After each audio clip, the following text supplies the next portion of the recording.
Good evening and welcome to the Championship Review. I'm Carl Edosi. As your host, as usual, we've got a lot of bumper games we're going to talk about all this weekend, including early today's game between Swansea and Leeds United. Also, the games yesterday game of the week, one of the games week between Millwall and Sunderland, and also the bottom 6 point relegation 6 point between Luton Town and Hull City. So, join us as usual. We've got Michael. Michael, how you doing? Not bad, not bad. I would ask how you're doing, but I can imagine that from like 5 to 5 to about 3 minutes to 5, the emotions were totally different. How are you Yeah, doing? I did not know what reaction was going to be coming in tonight. So, and Yeah, especially the last 24 hours I had because of the snow we had here in Edinburgh yesterday. Buses were halted. It was my friend's surprise 30th birthday. I had to wait for, there was no buses running. I had to wait for a taxi for over. Our taxi kept refusing me to come pick me up. So, I've had an oh, eventful weekend. So, yeah, you've had a hectic one, haven't you? very hectic one. Very hectic one. So, Nice. yes. No, I but tell you what, what's even more hectic? Who's joining us tonight? I know, I know. We can't believe this, especially when I sent the link to you guys in the group chat. I had this unexpected message come through said, "Give me 2 minutes." I'm like, "Oh bloody hell! I can't Yeah, and believe he's I'm done just it my face again." was dropped, just going. Aye, but yes, show your appreciation, and it is the former host of last season's of the Championship Review. Not other than and good evening, mate. Again, you're on again. This is surprising. Can I just What a imagine? feeling, what a night. Steve Cooper's at the job centre on a Monday night. Can I just point out? You know the well, as you two have seen the GIF I put in the group chat. I think Enzo Maresca to Steve Cooper. You've just been Steve Coopered, and Steve Cooper's now out of a job. Oh, I love it. Absolutely. Before we get on to the Championship Review, we had earlier today that Steve Cooper has been sacked by Nottingham Forest. By who? Oh, You what? Sorry, did I say Nottingham Forest there? Sorry, Leicester. Why so feels like you know the gift oh, said, that's sure no, that wasn't deliberate. Okay I then. feel really offended already. I might not come I back. know you felt offended. I kind of thought if I'm gonna fuck it up, I might have just I taken mean, come on, look, you've got to give Ant the respect and call them Coventry City, man. Come on, at least get it correct. That's true, actually. That's a good point, actually. Yeah, good point. I Well, was like, I am too happy Steve Cooper's been sacked to even give a shit. I know, same with you as You well, might just actually. take your manager just to pick and bring Michael Beale back, son, just for Sunderland. Michael Bill's gone to Saudi with Steven I Gerrard, know. actually. Why don't you I'm get to? sure we can convince him to come back to Oh, Sunderland. go on. On Why his not get Tony? salary. Get Go out of on. here, Hang on, I've just realised who was ex Coventry boss that's now out of a job. Matt Robbins. Have they finished building his statue outside Northampton's ground yet? Mark Robbins to Leicester City. There you go. Imagine that. He used to play for us. That's, Did he? Okay, yeah, I he didn't did know that. actually. That's a good point. In his last stages of his career, wasn't it? Yeah. Yeah. It's gone downhill since then for him, to be honest. He hasn't seen the Premier League since. Well, there you go. Time to change that and go to Leicester. Yeah. No, you're right. He's a very solid Championship manager. How about Eddie Howe? Get him instead then. You're just gutted he didn't go to the England job. Well, yeah. Well. Who's he at? Of course, I'm gutted he didn't go the England job. I rate him as a manager. He's one. I don't think he's that great. I think he's a fairly standard Premier League manager. Do you reckon with Eddie Howe, if he wasn't English, he would be held in the same regard as he is? Maybe, maybe not. I Yeah. don't know. Fifth there. Yeah. But Debatable with that one. Debatable with that one. Yeah. You join us again for a second week in a row, man. Go on then. Who's going to be your next manager at Leicester? Because we're surprised. You know, your last few managers, Brendan Rodgers and Cloud Pura, have been sacked on a Sunday. That was actually an interesting fact with that one. it's always the some. I had a feeling that Steve Cooper was going to get given December and then gone. I'm glad our owner just like it's not working. Thank you, but no thank you. Because the thing is, as much as I'm happy that he's gone, Steve Cooper does seem like a genuinely nice bloke. And like no ill feeling towards him. He just never should have been appointed in the first place. But for me, I want Graham Potter as our next manager. If we can't get Graham Potter, Carlos Corberan. If you got And to how get about Carlos. you could get Potter. Why don't you get Harry Potter? I mean, we could What do was this. actually Harry Potter played in rugby today, actually, for Australia at Scotland today. Get lost. No way. No, seriously, there was. Yeah. Oh, no. I couldn't believe it until I thought, no, that's serious. That's true. But when you look at the managers linked to us, like the three is Graham Potter, Carlos Corberán, and David Moyes are the three strongest names linked. David Moyes, and I know, Michael, you're going to have a very different opinion on David Moyes as me, but I think he gives you defensive solidity and he's a decent, he'll steady the ship. Graham Potter is just a little bit more exciting and just there's a little bit more about him.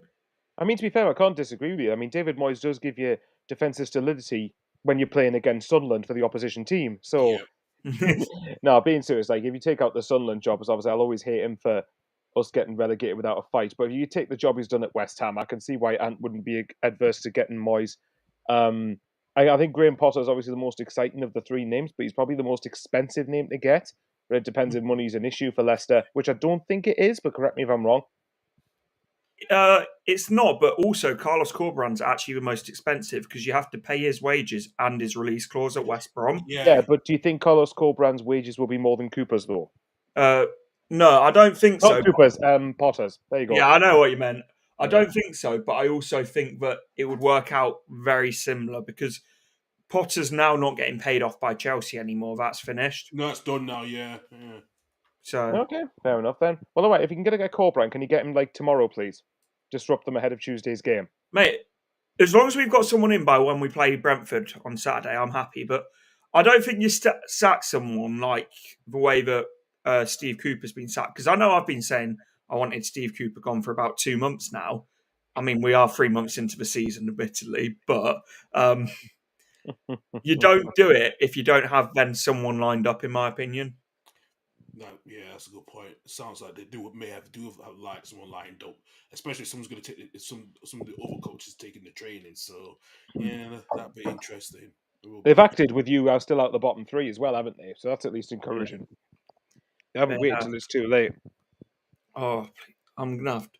You know what's really annoying? Someone keeps trying to ring me, and I'm gonna have to go and take this phone call. So I will jump back in a second. All right. Yeah, that's fine. All right, no worries. Have fun talking to John Percy.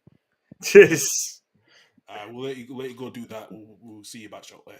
Right. Do you know what, Michael? Let's get on with the. Yep, let's go for it. Let's go the for main it. topics. Let's get on the games. And do you know what? Should we start on Friday night? And that actually was one of the good games on Friday night between Plymouth and Watford. It was a 2-2 draw.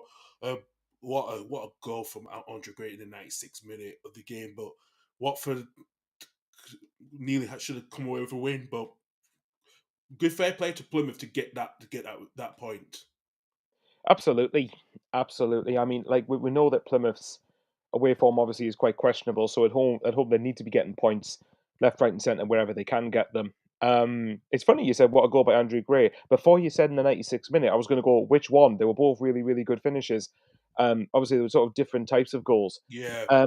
It also saw the most delayed goal celebration I think I've ever seen. I know. I couldn't believe it. Was it Bayou who got the first one? I think it was. And yeah. And it was about a good 5-6 seconds. And I'm going, why are Watford fans celebrating? Their team's just scored. That's what I was thinking as well. It was almost like, yeah. Like, oh my God. That was a very funny talking point. But yeah, I mean, for Watford, obviously, Watford to be ahead twice and to not win is gutting for them. I would. I think Plymouth did just about deserve a point. I think a draw was probably about right in the end. I mean, Watford obviously have got, I think it's something like a really poor, I think it's a 23rd or 21st in away record. And Plymouth's actually, no, I think Plymouth will be better than 21st at home, wouldn't they? Because they had a few wins. But either way, I think obviously the point would feel a lot better for Plymouth than it is for Watford. I mean, Cleverly is still doing an incredible job there. And obviously they've got a couple of goals on the road. But I mean, Andre Gray, before we talk about his second one, his first one's a really smart finish. It's a really tidy finish from the right side of the 6-yard box where the ball comes looping into the box. And he connects with it first time and drills it as accurately as you can imagine at the bottom left corner. And bear in mind, he used to play for Watford, didn't he? Yes, so, he did. Yeah. That would have been a bit of a bittersweet moment for him, or a sweet moment, depends if he left on sour terms. But obviously, fair play to Plymouth. They kept going, kept plugging away. And obviously, as soon as Andre Gray hits that shot, it's kind of like, if you don't score this, you've lost the game. So to be able to keep his composure and find that goal, and to be fair, it was really good. And actually, to be fair, Plymouth fans, I think the limbs were absolutely incredible from Plymouth fans, which is They fair were, enough. If your team, if you, as you know yourself, if your team scores a significant goal later on, of course you're going to go absolutely ape shit, aren't you? yeah, So from Plymouth's point of view, I think that does that point keep them out of the bottom three. it does actually. Yeah, Oh yeah, they would have been in the bottom three had they lost, if results panned out the way they did. So yeah, that point was critical for them. And I still can't believe how tight from Norwich down to Hull, 4 points separating those teams is ridiculous. But yeah, from Plymouth, good point. Watford obviously drop out of the top six. I mean, I never expected Watford to be in the top six at the end of the season, and I don't think many people do. But you no. never know, stranger things have happened. But yeah, sick enough of Watford. Good point for Plymouth. Yeah, absolutely good point for the Argyle, for the Green Army. So, going into Saturday's game, I'm going to have to look at. There was a couple of draws actually. I'm going to look at West Brom and Norwich City, 2-2 draw. Still no winless run for Norwich. For the Canaries, it's into 7 games. But it was an entertaining draw at the Hawthorns. Absolutely. Oh yeah, it was. I mean, and to be fair, I think the commentator on the EFL highlights said something like West Brom haven't seen goals for like 5 or 6 home games now, and Yeah, then they get like 4 goals in the first half, and their team gets 2 of them. Well, 3 of them effectively because one was an own goal, wasn't it? yep, Norwich's build-up play into the run-up to the own goal was actually really, really good. So it just deserved a better. It just deserved it not to be an own goal, really, because it was a good bit of passage of play. But no, I think for Norwich, that's a pretty solid point. Personally, I know that obviously they had a bit of a winless run at the minute, but you've got to bear in mind for them, you're talking about, Gunn. Well, I think Angus Gunn came back for this game, but Josh Sargent's still missing as well. I don't think Kenny McLean played either. Was he no, on he the bench? didn't. No, Kenny McLean and Josh Sargent, they're 2 significant players for Norwich. So to go to the Hawthorns, which although West Brom have drawn quite a lot, um, it's a very, very tough place to go. Very, very tough place to go, as we know it is. It's a very competitive. It's a very competitive team. Hopefully, they're not competitive on Tuesday night at Sunderland, but that's we'll talk about Sunderland later on. So yeah, for West Brom, that point isn't. It could be worse. I mean, I think Norwich, for me, you're a team that should be fighting for top six when everybody's fully fit. So I think the point for West Brom just gets them back into the top six, doesn't it? Yeah, Um, I'm trying to think. Hang on, I'm trying to think who scored the goals for Boris Signs. Oh no, McCondes obviously got a goal, which was encouraging for him. Mason Holgate stabs a home an effort from a free kick, and obviously Josh Magic gets another goal. So it's an entertaining draw, and it's a draw that I don't think both teams should be too disgruntled with. absolutely. Got a message for our good friend Douglas. Doug, good evening to you as Doug, well. he'll be happy tonight. He'll be happy today. 8 points clear at the top of the Premier League. And also with the Spurs beating Man City 4-0 yesterday. Bloody hell. That Oh no, that Man was City is insane. really in total decline. Yes, I know Pep signed the contract is probably the right thing, but that shows you there's a lot to fix at the moment. There really is a lot to fix there. Did you see there was there was a clip that I think it was like Man City's admin putting the full time result, and then some fan account of San Marino put, "Hi lads, can I you play saw us, it. please?" I saw it. Yeah. So San Marino have won more competitive games I know they recently than have. Manchester City. I know. I'm shocked to the one I looked at for. Bloody hell, they have because they. I was reading about this during the international break for. And it's funny how San Marino's own fans also know, and they're just like they treat Celtic scoring a goal like they've just won the World Cup, let alone getting I a know. win. Lesson. Doug, try sitting in for the whole 90 minutes, okay? It was a bit, yeah. For that last 5 minutes of that game, it was, yeah, no, it was limbs all over the place, mate. It was limbs all over the place, which we will talk about later on. Don't worry. We're going to get onto Leeds and Yeah, Sunderland in a yeah, bit. those 2 games will be the main event we talk about, I'm sure. I know if I'd easy would have had Bristol City to talk about as well, later on. Well, we'll But save them till third last, just in case Annie does jump on. I will do that. That makes fair. All right, then. So let's see. We'll go to. Actually, this was a good result. Actually, for Middlesbrough this weekend, winning 6-2. I'm surprised you didn't go to this first. But yeah, go on. Yeah, I wanted to leave this bit because the stat is that was Middlesbrough first scoring 6 goals in a away league match for the first time in 64 years, beating Oxford 2-6-2. I have to say they've been tremendous in prolific in for with the goals of the last 2 games. I mean, what can you say about it? Was it 15 goals in the last 3 games they've scored, which is Yeah, a lot of the criticism with. I suppose my caveat would be that they've played QPR, Luton, and Oxford, but you can only play what's in front of you, and you've got to. You've got to put those teams to the sword for Middlesbrough. If their aim is to be at least in the top 6, which it should be, then you've got to be winning these types of games. And to be fair, they actually went behind in this game, even though the score wouldn't suggest that when you look at it just on face value. From Lat's point of view, good to see that he's got a hat trick and he's starting to get on the score sheet more. But when yeah, you look at lads laugh. Yeah, that was his second hat trick in his career, actually. I So. know that's mental. So you look at Finn Azaz, Tommy Conway, Riley McGree, Hayden Hackney. Like there's some proper good players in this Middlesbrough team, and I think this is the type of dominant, assured performance that you would want to be seeing from them. Even when they haven't been scoring goals, they create the chances to score goals. The only game I can think of at the top of my head was probably away at Sunderland, where I think we neutralised them, apart from one Tommy Conway effort hitting the bar. But they've really started to hit some good form, and obviously the more goals you score, the more your confidence will be from your forward players.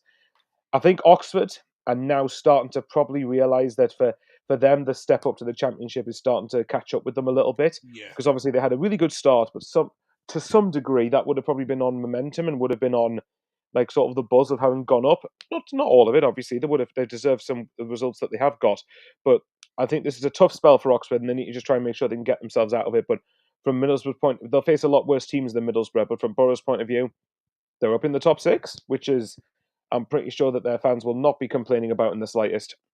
No, absolutely not at all. As well, we know there was one game was postponed in the Championship, Blackburn against Portsmouth. That match will be rescheduled at due course as well, due to a waterlogged pitch at Ewood Park. Go to Hillsborough. Actually, this was another good game as well. In space of two goals in the space of 2 minutes. Kind of drawing 1-1 at Sheffield Wednesday. Do you know what? It was an interesting game yesterday. There was a lot of pressure for both of these teams. I thought Cardiff had a bit more better chances than Sheffield Wednesday. Well, I'm looking at the match stats. I mean, you've got like Sheffield Wednesday. Well, Cardiff had more efforts on target than what Sheffield Wednesday did. But I think it's a weird one because you go in front and you don't win. Often it feels like 2 points drop. But I think from Cardiff's point of view, because that point was enough to lift them outside the bottom 3, if I am correct. Let me just check the table. Yes, it was. Yeah. So again, it's a bit similar to West Brom and Norwich, but for different reasons. Where I think for both teams, I think if you're not going to win, you need to make sure you just get something from the game. And I think Cardiff did. I did see the highlights that Cardiff did have better chances across the game. But when you're away from home, and particularly against a side that we know Sheffield Wednesday can, when they turn the screw, could actually be a pretty decent side at Championship level. So I would say from Cardiff's point of view, a point's not the end of the world. And Sheffield Wednesday, they recovered a point from a losing position. So it's a game both teams obviously would have realistically targeted a win, particularly with Sheffield Wednesday being at home. But at the end of the day, the point just keeps them both. I think a point keeps both teams ticking over without doing anything memorable for either side. Absolutely. Are you still surprised that Cardiff had not appointed Omar Reza? I know, and they sat Bullet over 2 months ago, didn't they? Yeah. Like that's starting to get ridiculous now that they haven't. Like I thought we took ages at the end of last season to appoint somebody, but the difference is that's the end of last season, by which point our season was done. Whereas Cardiff are in the thick of a relegation battle with a lot of games left to play. So there's someone, but as I'm sure Nathan would say, 2 words: Vincent Tan. Yeah. I don't think any more needs to be said on that one. No, absolutely not. Actually, quickly on Sheffield Wednesday. I mean, their next couple of games are huge. I mean, the next game on Tuesday night, they're away at Hull, who are 22nd now, and then they go to Derby next Sunday. They've got Preston after that, and then Blackburn, Oxford, Stoke, Borough away. Okay, that's tricky. Preston away, Derby New Year's Day. Like, with the exception of probably Middlesbrough, that's some decent fixtures that for them. They need to start getting a few wins there to pull themselves clear of the relegation battle. They do. They certainly do. And actually, we are going to go into Hull City because between Luton and Hull City, this was a relegation. That was a crunch game at the bottom, wasn't it? Yeah, it was a relegation 6 point at the bottom. And, both managers have been under pressure, both Tim Walter and Rob Edwards, but Rob Edwards got the upper hand winning 1-0 yesterday through Matt McGuinness. Hull had some late chances through Case Palmer, good save from Kaminsky. Cracking save at the end. It was a cracking save. And we know that Rob Edwards been under pressure, but he spoke with the board. They reassured him. with the issues had, it's been multiple issues. They've really showed him with his job for now. Was that a pressure off him for that to get that result yesterday? To some degree, it was definitely he was definitely lifted from that. I think you could tell by the way that he was good. I think you could tell just by the way. I can't remember. They think they showed the full time celebrations at the end, and I think you could just tell the relief among probably the Luton fans, let alone Rob Edwards. Relegate. This is not like I said, like we said loads of times. This is not where we would have associated Luton Town to be at the start of the season. So I think from Luton's point of view, it was a significant win, and that was a game that really Luton needed to win. I wouldn't say Hull didn't need a win, obviously, but I think Luton needed it that little bit more. But Yeah, I mean, with Hull, like I think I've said before that Tim Walter obviously has got a lot of doubt. The doubters have definitely been magnified now, and because of recent games and recent results. But I still believe they're feeling the effect from losing the players they did last season. But we know what Tim Walter's like. He's someone who seems to prioritise just go forward, go ultra attacking, and just forget you need to keep the back door shut.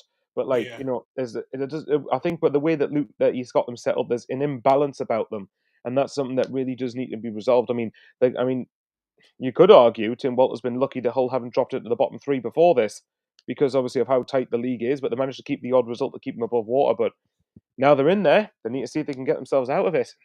Do you think with Tim Walter, with the way Hull sat Lee New Zealand, are they going to regret that if they do go down at the end of the season? Will they regret that massively the way?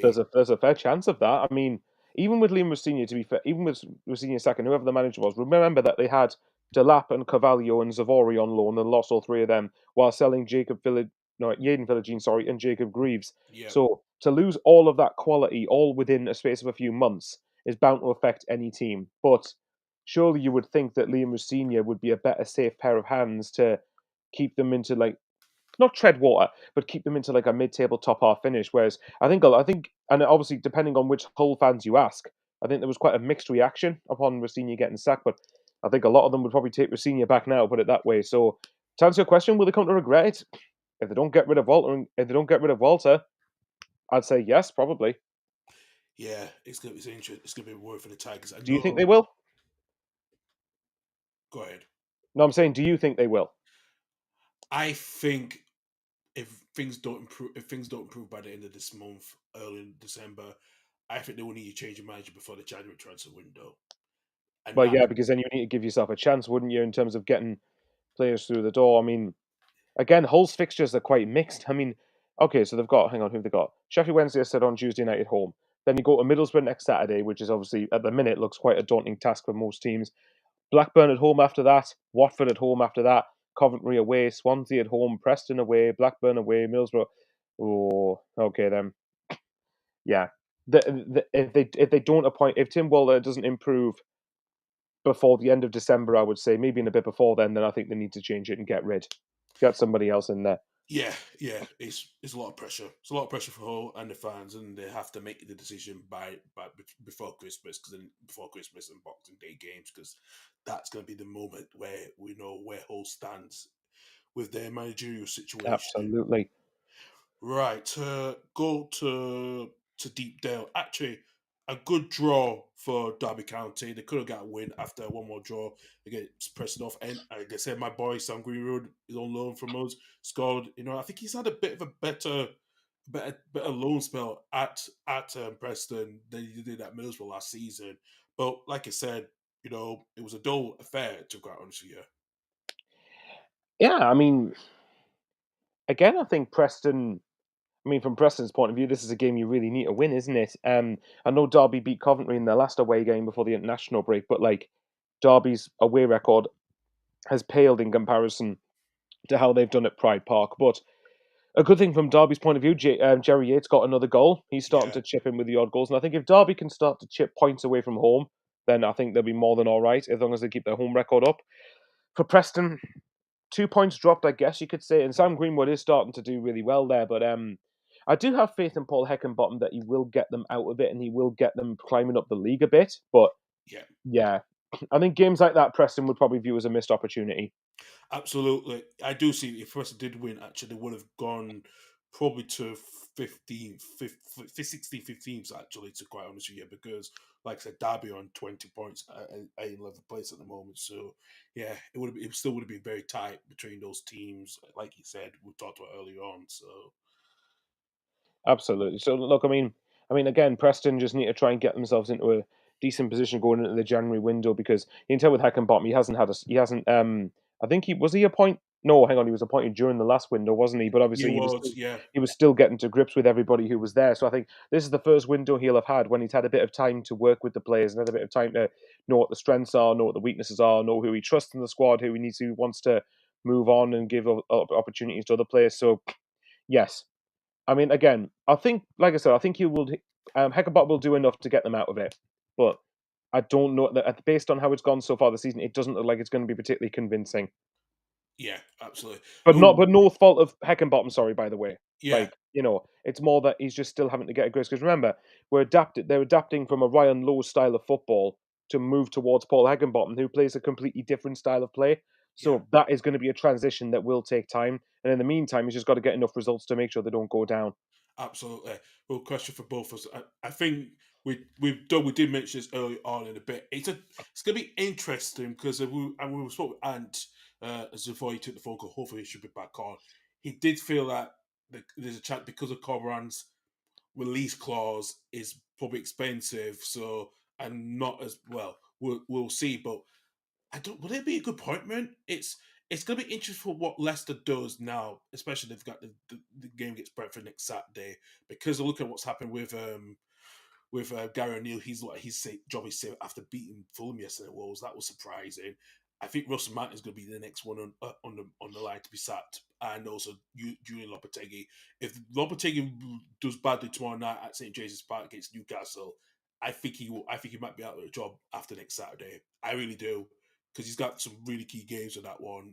So To answer Doug's question, I think it's definitely a step up for Colbran if he decided to take the job. yeah, Because not because of the fact, well, maybe you could argue size of club, but like it's obviously a step up to the Premier League. It's a step up to a club that and even in terms of FFP, I think should have more wiggle room because I think West Brom is still on not far off the edge of FFP. no, exactly. Um, Yeah, yeah, so yeah. I think that it depends if Colbran. I mean, Colbran's obviously had to work with restrictions at both West Brom and Huddersfield, so yeah, it depends. I guess it depends if he wants. I mean, I think if Leicester approached West Brom, I think Colbran would leave. I don't see Colbran. I mean, I've joked with Anne saying I want Colbran to be appointed because I want West Brom to drop off. But Yes, we both do, yeah, Doug. we were Yeah, both like absolutely. we would both prefer that Leicester appointed Colbran, but I don't think Colbran will get the job. I think partly if his release clause is expensive, I do think that will be a factor in it. And apparently Graham Potter's having discussions with the hierarchy. So It if it's will be Graham Potter, interesting with that one because of Potter's stock yeah, has kind of dwindled a lot. I think it's between him and Rude now because I think it's going to be a risk if you take someone like Rude. Yes, he's had a season at PSV, and it's completely different in the Dutch league to the it's Premier been League, isn't it? completely different. Yeah, it's really completely different. So Yeah, I the think, yeah, go I on. think Graham Pot could be the right fit, probably because I think he was linked with the job early in the summer, but all because he was holding on, thinking, "Oh, I might get the England job," which was never going to come to him. I don't think he was on that list that list for them. So Yeah, maybe like Graham Potter, maybe set his evaluations of himself a little bit too high in a bit on a realistic sense because I think what he should have done is because when he left the Leicester job, he actually stayed away from the limelight. I think that's affected. I think that played that during the stop because if he was still in the limelight giving analysis on certain with Sky or TNT, whatever, yeah. I think he would have been in the running. Who do you? Well, I'll tell you what. We can talk about this when it comes on at the end. But for me, I think it will be Graham Potter who probably gets the Leicester job. It'll be one of Potter or Rude. I don't see Corberan being appointed as much as I would prefer that they did him. Yeah, I think it's going to go to the edge of Potter at the moment where things are standing. I think he's the right man with that squad that he can play. I think what when people said that what Brighton is, I think it wasn't his tactics; it was just the players that what Brighton bought why it was better, and they went up, the stock went up after he left with Odo De Zerbi and Hurstler is now in there as well. So it wasn't just him made a difference because they didn't score a lot of goals, much goals under Potter as well, which that was a downside as well because they had a better XG goal, but they couldn't score it in the net. So There we go with the XG hipsters. I know. XP I'm hipsters. surprised I've said it there anyway. Okay, let's get back and go on to Loftus Road. One more draw between Stoke and Queen's Park Rangers. Tom Cannon scoring in the 8th goal of the season, but had a numerous chance to pick up the victory. Stoke, but they missed the chances through after Ben Gibbs scored an own goal, and now even the penalty with Zan Sellar's both a penalty as well. You know, it could have gone the other way for QPR. Yeah, I think from QPR's point of view, they're in a position where they need to start just actually weirdly. I mean, I know they need to get wins, but probably getting into a habit of picking points up, and I think that actually would be better for them. And they've still got a few players out missing through injury, I believe. But I still rate Cifuentes. I still think he's a good championship manager. So I think they need to make sure it's a bit like what I've said about us being in the mix for top two, or say a lot of other teams being in the mix for top six. I think QPR need to make sure that going into January that they are going to be within touching distance of safety, and then that could really give them a boost going into the window and what they can attract, and as in turn give them hope later on in the season. For Yeah, Stoke, Tom Cannon, take a bow. I mean, what a strike that was. yeah, it was. To be fair, we're not struggling to score goals, but it was an example of why I wanted Sunderland to sign Tom Cannon in the summer. But for Stoke, that was still a cracking addition to that, to their ranks to get him on loan for the year. So it's an okay point for QPR. They just need to start getting wins. As obvious as that sounds, I mean, have you seen who the next game is? No, it's going to be interesting as well. Cardiff away. Yeah, I was Cardiff, thinking who are 21st? 21st, yeah. So that's already a massive game. So QPR, you feel like now we talk about Luton Hull being the crunch game at the bottom. This has got to be the game at the fixture of the midweek in terms of the relegation It battle, does, surely. yeah. I'll just double check that to make sure there's nobody else, no other 6-pointers down the bottom in midweek, but I don't think No, there it's is. definitely, yeah, no. Stoke against Preston off and Preston, yeah. Yeah, it is probably like so Cardiff QPR, that's a huge game. So yeah, if QPR can, I mean, have QPR won? No, hang on, it's at home. QPR haven't won yet, isn't it? No, it's Um, one, yeah, yeah. yeah. If QPR can go to Cardiff and get a result, and by that I mean mainly a win, then it shapes things up very, very nicely, doesn't it? But well, from QPR's point of view, and for Cardiff, that's a massive game as well. I would say for Cardiff, as much as you want to win it, you need to make sure that from a Cardiff point of view, you cannot lose that game and let QPR close the gap to you. But I'm actually looking forward to that now. That's going to be a really cagey affair. Yeah, it will be as well. It will be. Good evening, Jack. Thank you for the comment. It's been a while. I spoke to you for a while. So, yeah, listen, I'm going to try to chase some of you guys up because, like I said, to get you on the Saturday show as well, because I need some guests over the next couple of weeks. And especially during the festive period, I need someone to host some shows while I'm going to be away for the festive period, doing catching up with family stuff. Since I've upgraded my plan on EvoMix, I can add more team members on here. So I need to decide who can actually do some content for me and see if they can commit to just doing some stuff during the festive period. So, But yeah. let's be honest, you're just saying this because you're hoping that Leeds play Liverpool next season, and you can also organise meetups next season. Okay, that's true because I could go down to I could drive Douglas down to Liverpool and we both watch our teams at Anfield or at the Road. That actually would be very funny. Leeds versus Because Liverpool even Jack, next I will season. meet with Jack and then the rest of them, Jack, Spider, and them lot anyway.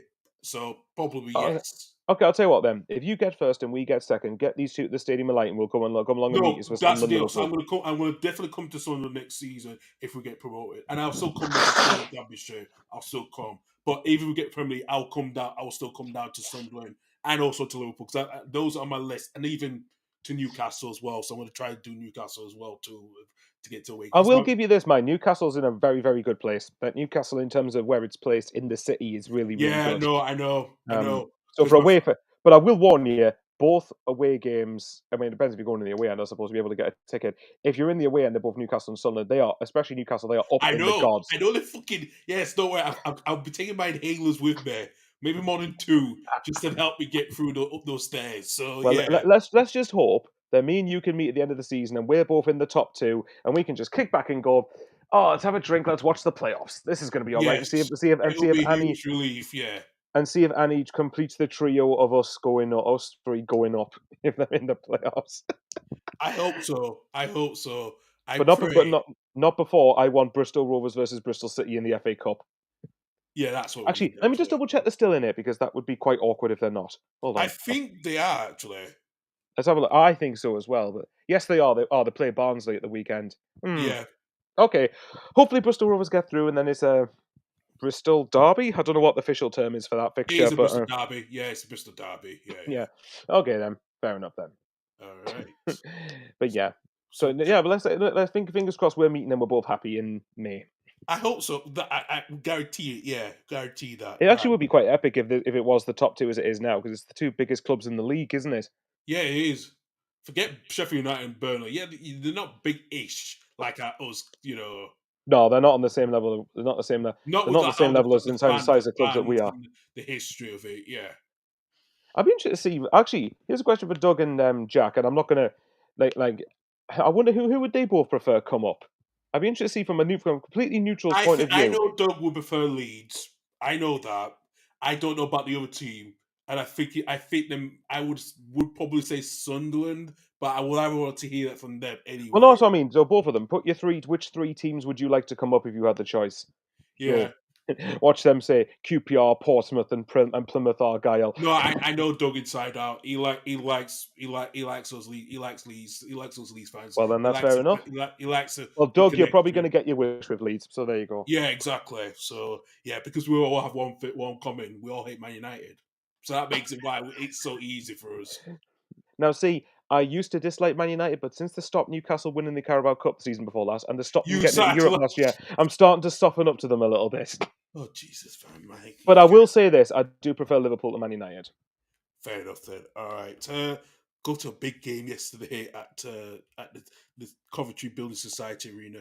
I have to say Chris Fowler was not happy of the way he didn't miss his words when we talked about the Coventry City. Yeah, he didn't pull punches, did he? No, because he had to go up there for getting Matt Robin sacked, which was a bit baffling.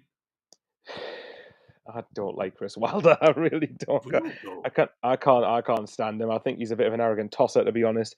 But having said that, I've got no issue with Sheffield United. I just wish they'd bugger off and stop. Yeah, I know. And just stop dropping points. Those 2 points to the Dutch is going to be a factor, right? So don't worry about that. That might come to our advantage if they just, Can you imagine if, say, that us two got top 2 by 2 points over Sheffield United, and you go, "Oh my God, that is going to be..."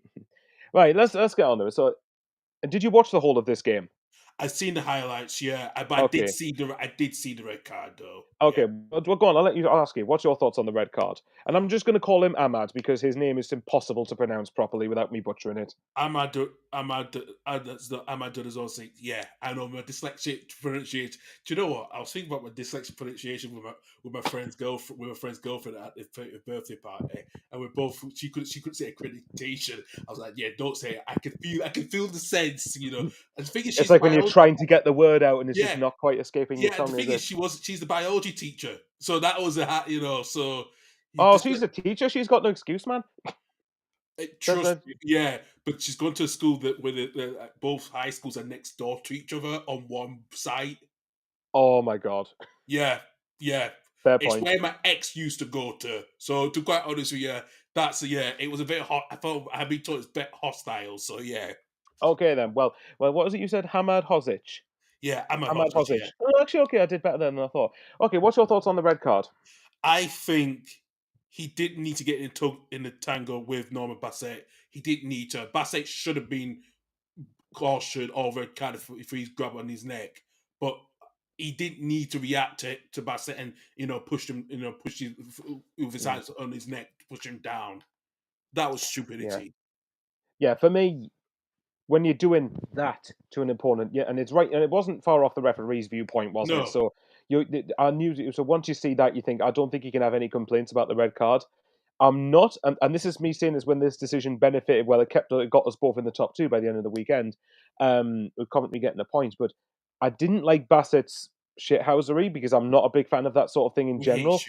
Do you know what? The only shit house I can realize is Emi Martinez. That's the only person who's got the ultimate shit housery because of what he does in the penalty, and it Yeah. works. But when it's some other players, I don't like the shit housery. Yeah, No, I'm not keen on it. I mean, I know for a fact that like Ant would love stuff like that. Well, maybe not in this instance because it was a Coventry player doing it. But exactly. He yeah, would hate that. Yeah, so Bassett kind of got Coventry a point there because he scored the first equaliser and then he got them reduced to 10 men. So that's interesting. Yeah, for me, it's a red card. I don't think there's any complaints from Ahmed Hozic about the decision. See, I did it again. But a good thing, selfishly, is that he's going to miss the game against us. So that's going to be encouraging. Yep, see, the silver linings, but it doesn't mean we're going to go. Hopefully, we get. I think nobody's won at Bramall Lane yet, have they?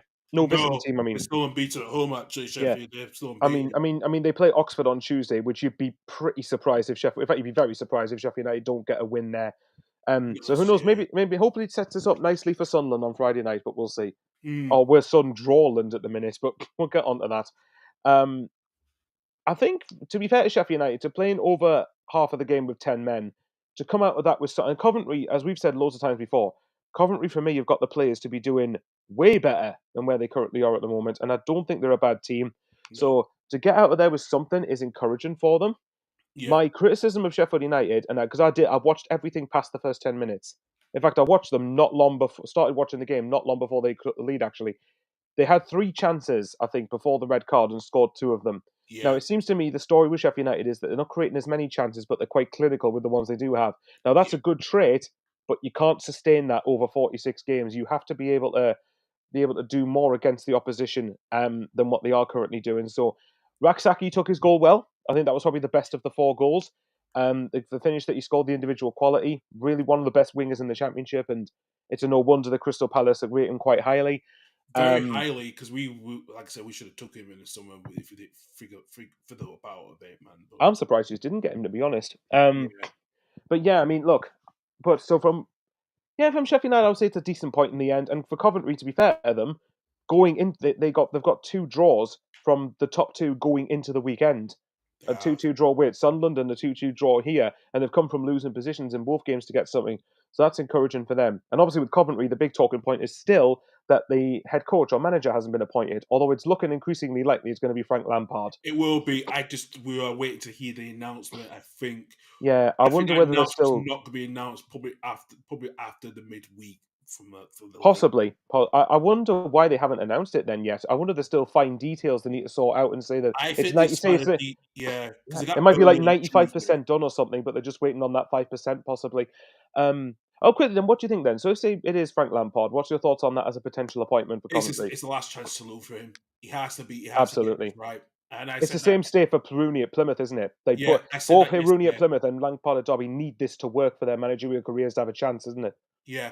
I said that yesterday on the Saturday show. I said it's a last chance salute for Lampard, because if he's not getting appointed by Tuesday to play Burnley, it's going to have to be on next weekend when they're at home to Cardiff City, and that's a huge game for Coventry. That, to be fair, I think that will be his first game on the 13th. I think it'll either be, well, if that's the case, it'll either be Cardiff or probably the game afterwards where he's got a full week. The game after is going to be it's at Millwall, and that's going to be. We know well, as we both have seen recently, Millwall away is bloody hard. Like, Millwall away is a bloody Yeah, I would say get him in before that Millwall game, or even that day. Yeah, you need to get him in really before before next weekend, ideally, because even if he doesn't take the Cardiff game, at least have him have the full week after Cardiff and before Millwall. Exactly. But I will say this, Coventry, me and Carl will both still be rooting for you on Tuesday night away at Burnley. So see if you could get something there, that would be much appreciated. Oh yeah, absolutely. Whether it happens or not is a different question, of course. But still, stranger things have happened. They have. But yeah, I'm with you to quickly end on Coventry because I think it's just our games left to talk about. Well, Bristol City, Burnley, funny enough. Yeah, we have. Yeah, I think going on to City. They got. Well, I'll quickly say, if you don't mind. Sorry, on Lampard. Yeah, I agree. For him, it's a massive opportunity. It's his last chance saloon for his managerial career, and I think one thing I will say is maybe this could be the most stable club in terms of what's going on behind the scenes that Lampard could have walked into, probably since Derby, to be honest. Because if you look when he went in at Chelsea, he had a transfer embargo, and we know the circus that's happening at Everton at the moment. So this I think it could potentially, we could see maybe a stable environment might help him. And if he's a head coach, and if it's a head coach and the job's not on him to recruit the players, then his coaching ability or potential lack thereof is going to be exposed even more because he's going to be relying on his coaching rather than his recruitment. So, yeah, I'm really torn on this one. It could go either way, but definitely a big opportunity for Lampard that he needs to be successful with. Oh yeah, no, absolutely it does. It's a most important. Do you Yeah, think? What do you think success for Coventry from this point would be? For me, it I would be pushing for a playoff place, even if they don't finish there. I think minimum if they could get into the top half, the top half. I Yeah, think that would be decent for them. If the maximum probably get into that last place in the playoffs. yeah. I think if they can get themselves, because I was talking to a Coventry fan about this when we WhatsApp each other, and he was sort of saying that if they could get themselves close the gap to the top six going into the January window, Yeah, then that could be massive for them. So I think, and actually their fixtures in December are quite decent. I think they've got Millwall twice. Millwall away, fair enough, that's tricky. Millwall at home, I think that's quite winnable for Coventry. it is. Yeah, Plymouth at home, which is definitely winnable for Coventry. Then they've got Cardiff at home, again, definitely winnable for Coventry. So it's a big period coming up for them. But yeah, Frank Lampard back in management, so he's back in the EFL. So we'll see how he ends up doing. we will see. We will see indeed. Right, let's go to Ashton Ashton. Gate and Burnley getting that 1-0 win just about. What much going on? I think maybe it's a bit of a blow for Bristol City's playoff hopes positions. They're still not won at home since the 21st of September. Are they not? No, I mean, I thought they were actually. Wow, okay then. Yeah, for Burnley, I mean, it's amazing what two results can do, isn't it? Because you remember back 2 games ago, we were really critical on Scott Parker's Burnley. And look, I think goal scoring for the squad, they're still not scoring as many goals as on paper the squad they've got should be. yeah, But you can't argue. I mean, defensively, they've been really, really good. And I think it's an example of where if you're not scoring many goals, then clean sheets are massively important. That if you can keep them, then you're going to give yourself a great platform to win any game.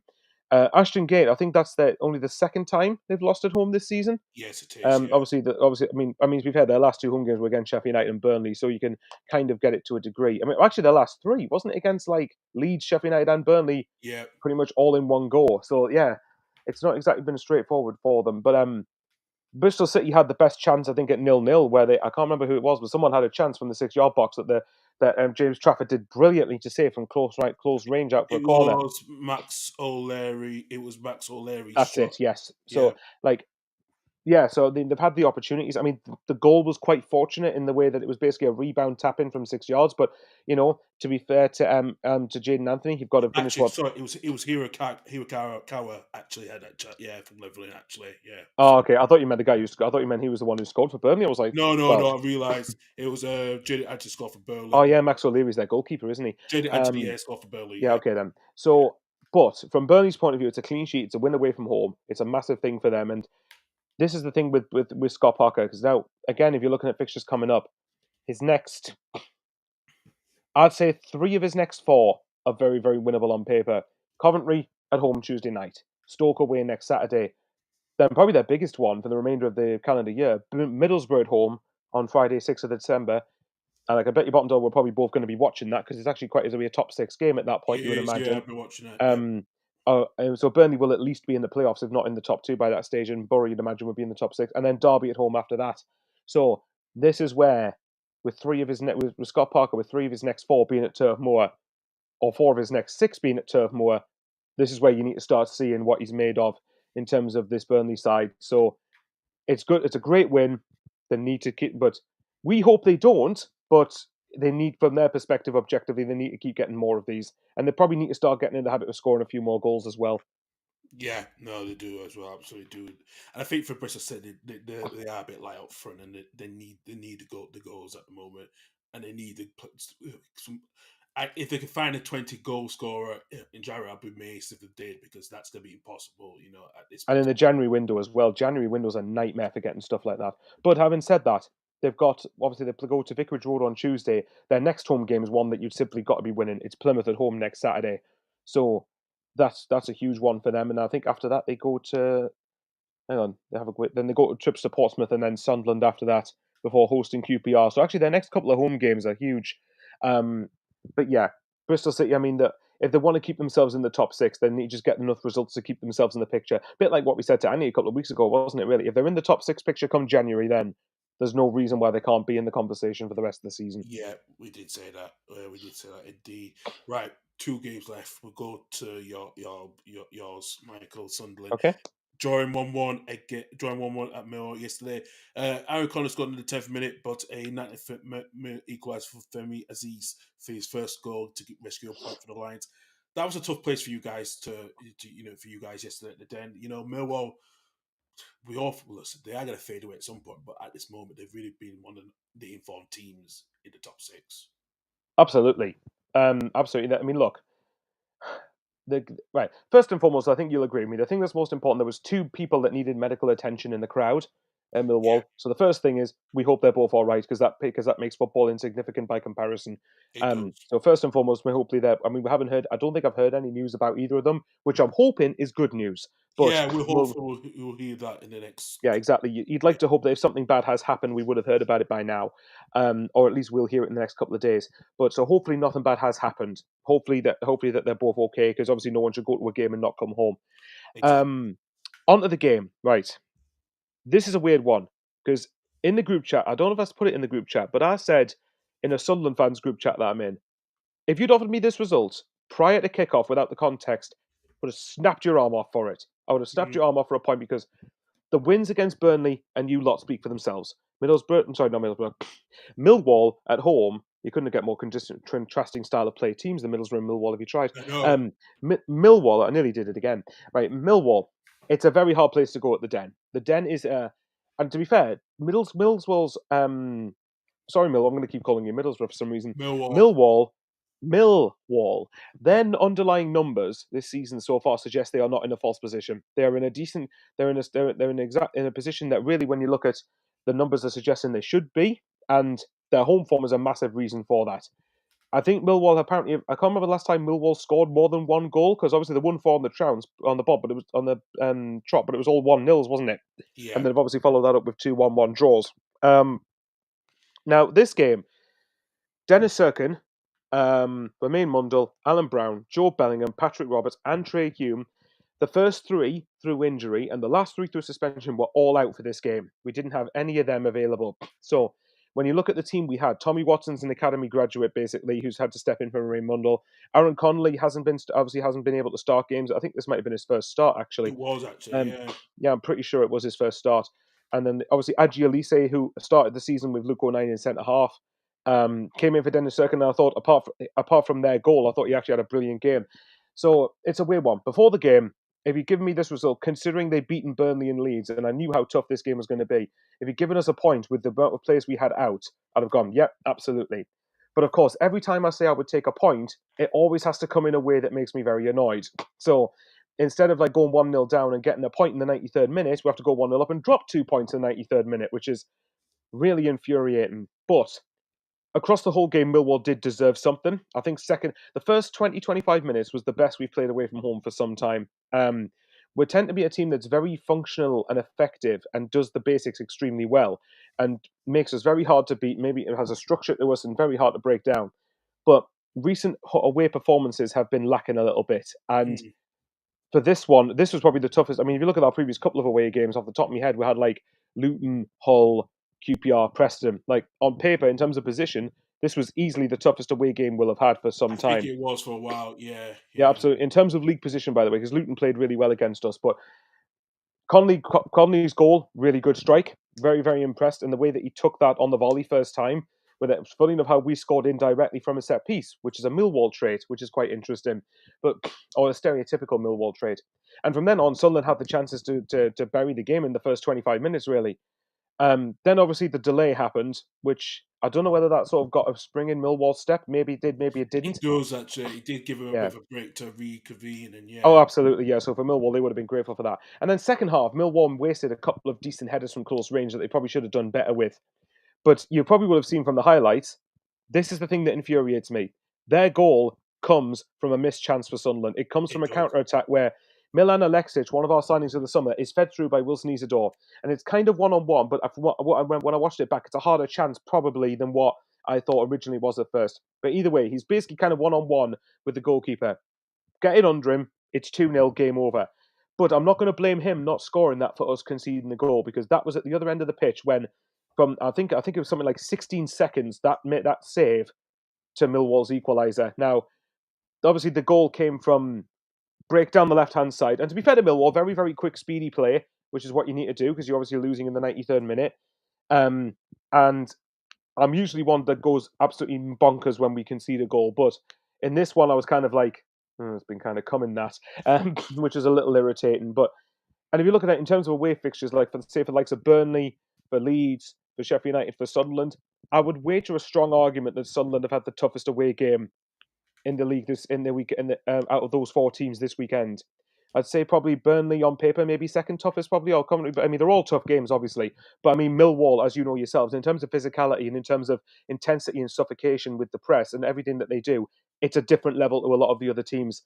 So, yeah, overall, I'm going to keep myself on level-headed here because we've got a point with half of our team missing, and I think that's and despite the infuriation of the equaliser being so late, because if we'd obviously have won that game, which obviously you probably would have been happy we didn't win that game, but had we won that game, we would still have been top.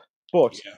nevertheless, I'm taking encouragement from the fact that even when we're having our little dip or wobble, if you want to call it, we're still putting points on the board, and that's at least something. But I do get the impression we need to get a win sooner rather than later.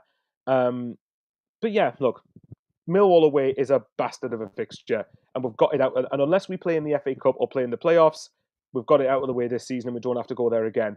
So, yeah. But this week, as you've probably seen from our fixtures, the next two we've got a West Brom at home and Sheffield United away. So, and I'm pretty sure that Leeds and Burnley fans will probably be watching that game on Friday night to see how two of the top four go against each other.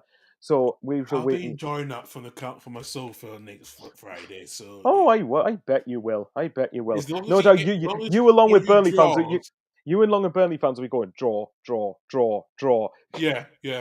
To be honest, I would take a point to Sheffield United if we beat West Brom on Tuesday. Yeah. But obviously, West Brom and Sunderland, that's going to be a bloody draw, isn't it? So it wouldn't surprise me. Come back in say 7 days' time, and we're talking about 6 Sunderland draws on the spin, which would which would be mental. So it's definitely better to draw games and not lose them. If you look at our fixtures in December, we've got Stoke, Bristol City, both at home.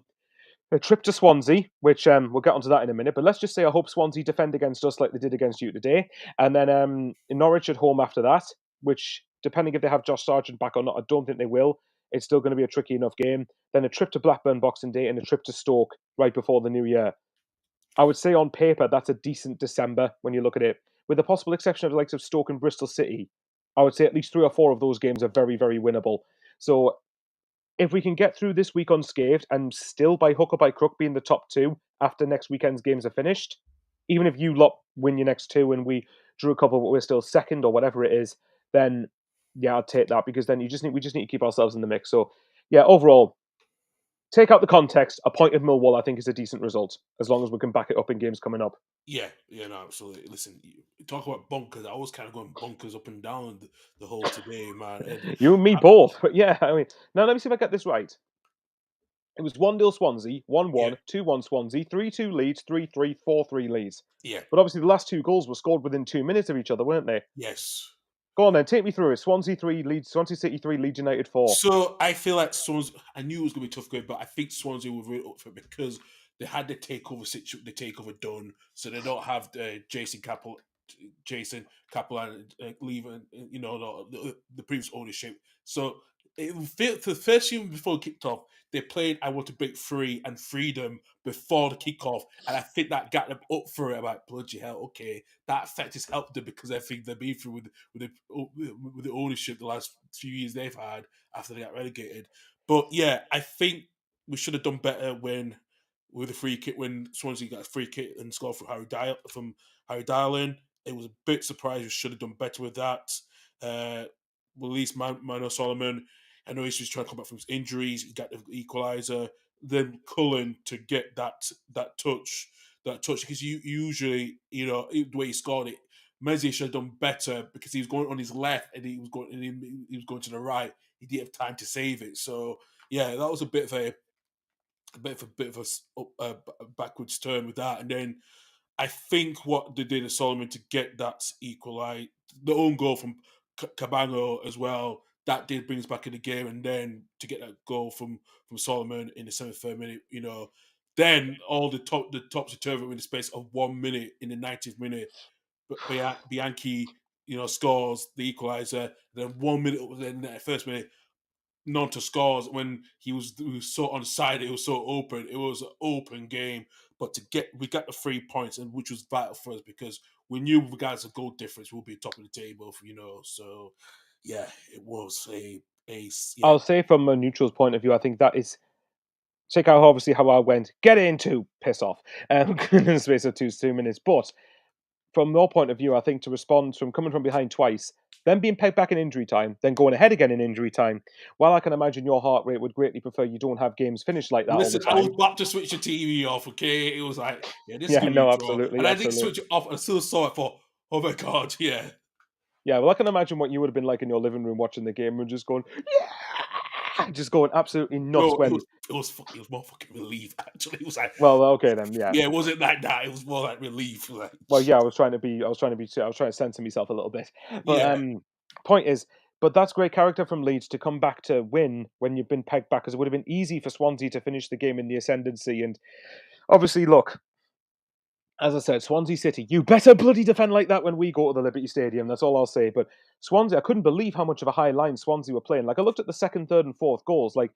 Nearly every single goal, they were playing a high line. But to be yeah, fair, you were beating the offside trap, and it was just like pass through, goal, pass through, goal, pass through, goal, pass through, goal every single time. So what Swansea's tactic was, I have no idea, but that's not Leeds' problem. You managed to win the game, go back top of the league, and I would say probably using Burnley, big winners in the top four, really, considering that Sheffield United and Sunderland both drew late on. So yeah. it's, but when you look at how tight, I mean, look at that. I mean, Leeds, Sunderland, Sheffield United, all separated by goal difference, which is stupid.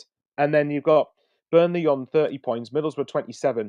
So it's like 4 or 5 points separating the top five. Like this is gonna, you get the impression this is gonna be some mental run for the next 30 games or so. But yeah, it, it's going to be stressful. This isn't it? But It's going to be stressful as hell. We all know that. yeah, So, I mean, don't get us wrong. I mean, look, it's stressful from my point of view, but I can imagine, especially for Leeds, because you've told me about the state you lot could be in next season if you fail to get promoted. So, like, obviously for you guys, I think you said you need to go up, really, don't you? yeah, But look, it's also important for you to have gotten a away win, because your last away win was in September away at Cardiff, I think it it was. was, yeah.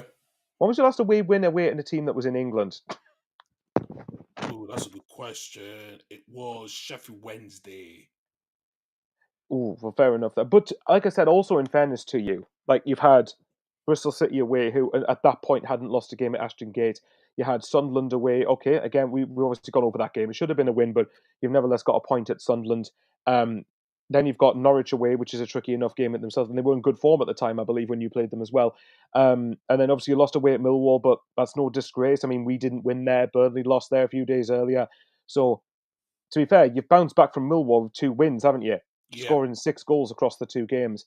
So I get the impression, like what you were saying before, that it seems like Leeds won't be quite as free flowing as they were last year, but they're going to have enough quality to win games and control them without being at the same levels. But as we've said before, when you compare the standard this league to last year, it's just not in the same league. It's not in the same sort of bracket. So, and looking at the good thing was I suppose for us two and Sheffield United, what we keep saying, if you want to be top two, 2 points per game. We're all on 2 points per game at the moment. hmm So that's just if you above 2 points per game across the whole season, you'd be hard pressed to at least not get second. yeah. Well, this is just now is to get our way from solved now, which I think this win might be the solving point because we were a bit questioning on, especially we lost how we lost to Millwall in that well, the way we lost to Millwall because Millwall was so tough at their ground. Yeah, so But even then, you had chances to get something that night, didn't you? yeah, we did. Yeah, we just couldn't So convert them. yeah, so it's you're better off having the chances and missing them than not creating it all. This for me is the difference between you and someone like Sheffield United, where, or even Burnley to a degree. Like Sheffield United are clinical with their chances, but I'd be very surprised if you didn't create many more chances a game than what Sheffield United do. And the law of averages suggests that if you continue to create a lot of chances, you will more often than not score more goals. Whereas Sheffield United, they'll find that if they don't start getting more chances in games, the goals will start to dry up by comparison. So like I've said, I mean, again, just to go through fixtures quickly because I know you've got the league table ready to go for, and I'm sure you'll enjoy looking at that. But well, no, I'm still happy enough for second at the minute. But like the point is, this week, Luton at home. Luton's away form is really, really sketchy. That needs to be a win for you, I suppose. Really, Blackburn away, I'd say at least a point. I don't think a point's the end of the world, but you think you need to get something out of that, really, don't you?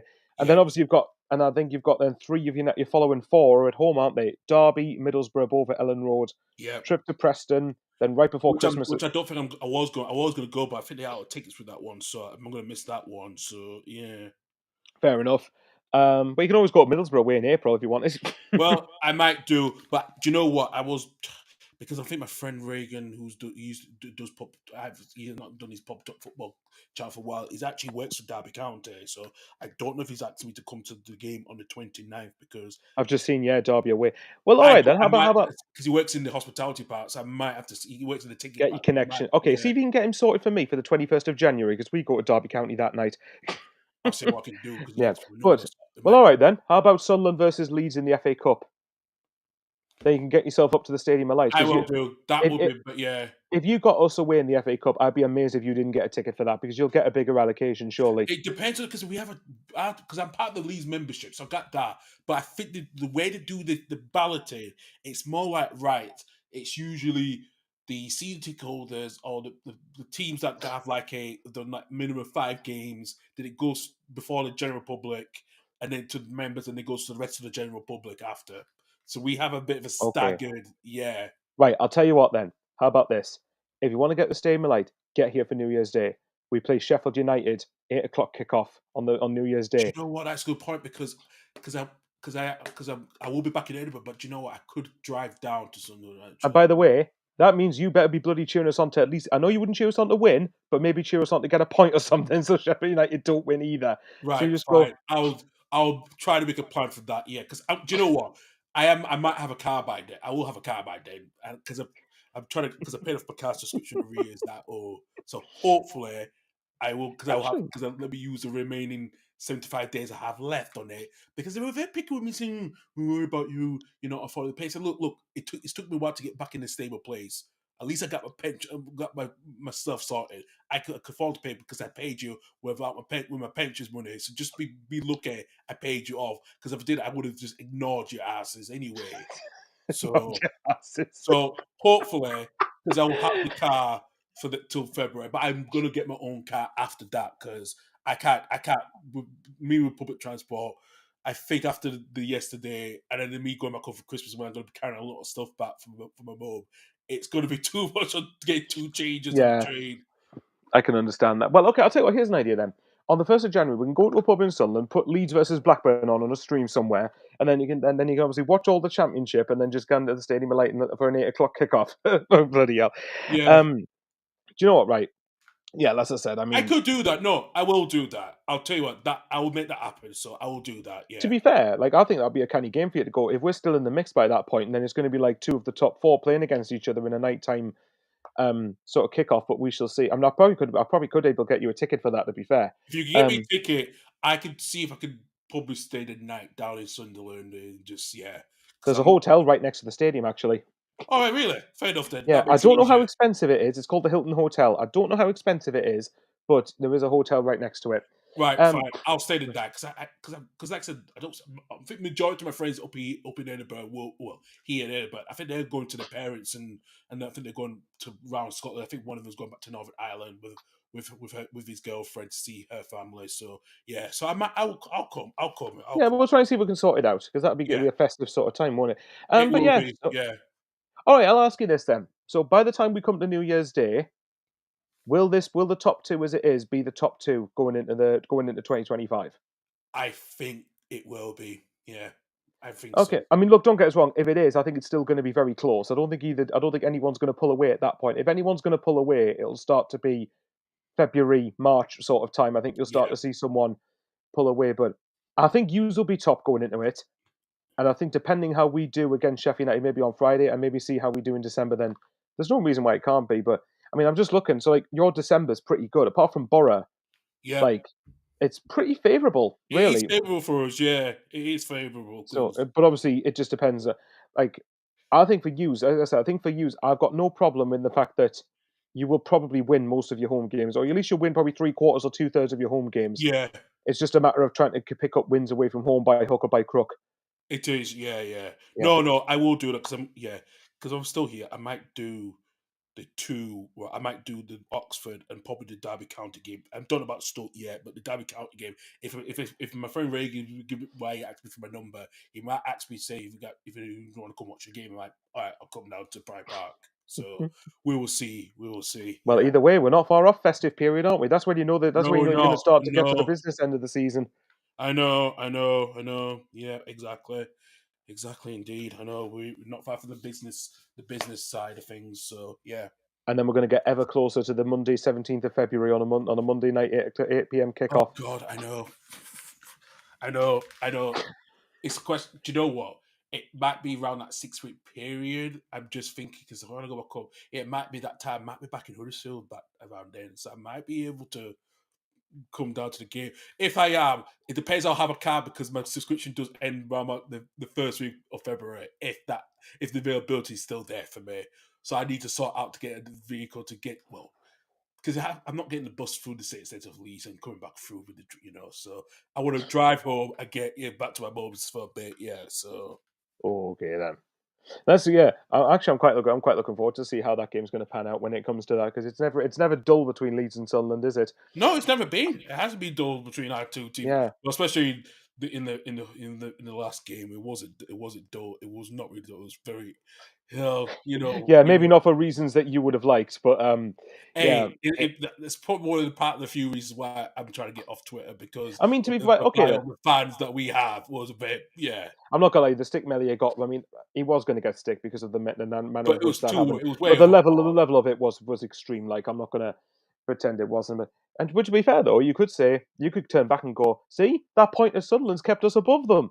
I know, It's I kept us know. top of the division at the moment. Yeah, well, exactly. Well, depends on what Leeds fan you talk to. That's gonna True. be, yeah, That is very, very true. But uh, yeah, no. So how many games we got left for the rest of the year? The calendar year is it like 8 now? 8 left now. Yeah, Oh my god, this year's going by too quickly. I know. Have you noticed how we're going to be like, what is it, 8 games now from Christmas? And then Yeah, we're already in the halfway point. Then you go to January, and by the time that's gone, then you've got February, then you're into March, and then you're going at the last 10 games, you go, oh, fuck.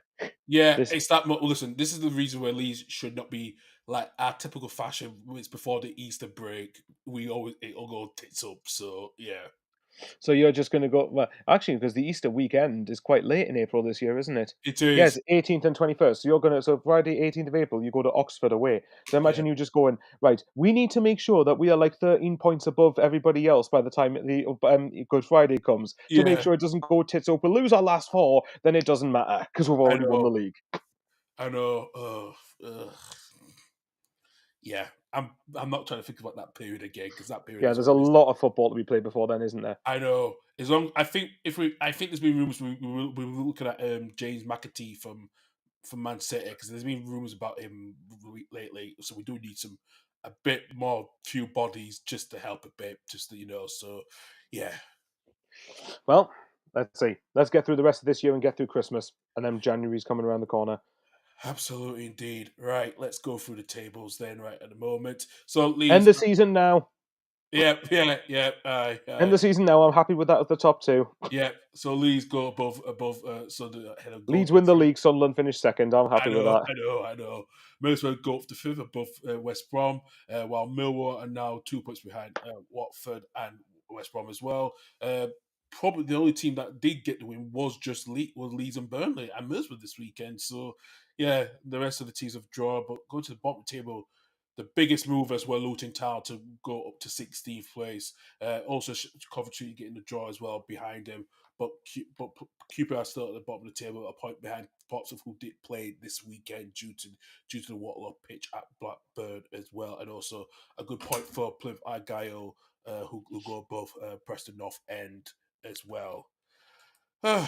Michael, as always, thank you very much as usual. We'll hopefully get Annie on next weekend. I think because they lost today, I can see why the Oracle on. So, We'll see. If Bristol City start winning their next, like, I don't know, let's say, I don't know, the next 2 games, or next 3 games, then he'll start to think, right, we're mint again, we're going into the playoffs, and then they'll lose the next 3 after that, and they'll be like, all right, I'm not bothering with it. Well, we'll see how the mood yeah. he's in as But well. well, absolutely, we know what it is with Annie. But thanks again for having us. It's been a nice chat. As you're welcome as well. Yeah, everyone, if you're on B Sky Social, please follow me at carl.edwardslevy.bsky.social. And as well, please follow, like, and subscribe each of our channels as well for any upcoming content. Also, with the channel itself, is now on B Sky. Follows at LH Football Pod at bsky.social as .bsky.social as well. Yeah, so appreciate that this weekend. I'll be back on next Saturday to do the Saturday show at the usual time of 11. And hopefully, I know yesterday in Scotland, majority of the games in the low leagues were postponed due to inclement weather. Hopefully, we'll have some decent weather next week and have some good, decent Scottish football because we're not too far coming from the Scottish Cup in the next few weeks for most teams until the big teams come in the Scottish Cup after New Year as well. So, but we'll be back here next Sunday as usual at 8 p.m. as well. Thank you for at least to have had Ant on the show for a good few minutes, even though he's not come back. So, but yeah, it was good to have Ant again, especially in 2 weeks in a row, Michael. That is quite incredible. Let's see if we'll get him on for the rest of the season. We'll see. Yeah, George, just imagine before you end it. Imagine he's just going to come on. Us two get top 2. Bristol City win the playoffs. He goes, lads, I'm so sorry for deserting you. Can you please come back on the championship panel next season, please? God, yeah. We're just sod off. We have a social life now. I know, but you know what? That is going to be a social life, especially with us two, and possibly Annie will be like, "Yeah, I don't have to do the Sunday stuff anymore. Now I can just, relax." And I mean, either that or say if it's I don't know, Nathan and Annie or something. If say I don't know, us two were top 2 and say Borough, I don't know, won the playoffs or something, and everyone else will just do the Sunday stuff. I'll probably moving on to what to do more watch alongs next season and on the Sunday and just so yeah. Oh my god! I'll tell you what, mind if the playoffs were as they were right now, that would be a hell of a playoff tournament. West Brom, Sheffield United, Burnley, Borough, but we'll deal with that. But yeah. No, as I said, thanks very much for having us on, and we'll see what the state of play is like in a week's time. Absolutely. That's same as well, Michael. But thank you everyone for watching. We'll see you guys at the same time next week. Take care for now. Bye bye.